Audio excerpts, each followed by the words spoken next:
Efridi uke Ghana amanyofwe Ayamwa munana Ahima princess Ena mi frefremo Ghana mpanyinfo Etito amanyofo mi bisa se enti afiso biem Ani afiso biem Enfie na amuni Emra na ebetu aba na munchina simpia so na ebiro kikan samwa ekochi oyoleba edi entokwaba edi akon eba mem na mi bisa mpanyifo se afi subiem eda rafi Somalia Liberia Sudan ampanika sembi se asono mienu enyantokwa nya ene homa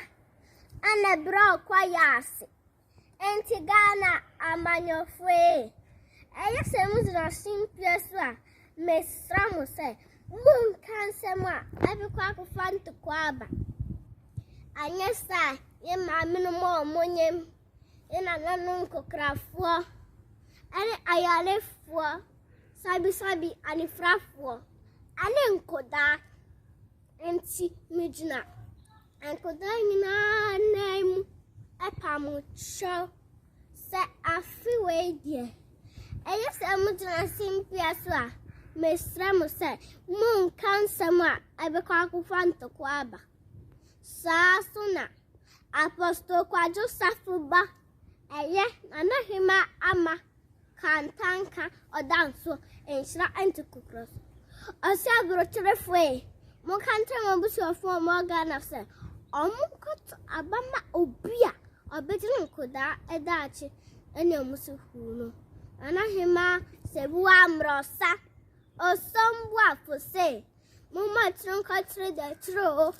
na de chame ansa sitrikuste patapa pieto ya dembra en euro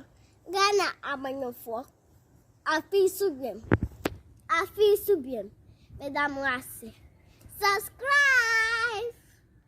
madafonum me papanum me mamenum minyanum obianko YouTube nanko subscribe and Kamena na TV Emma Mudofo princess I love you all.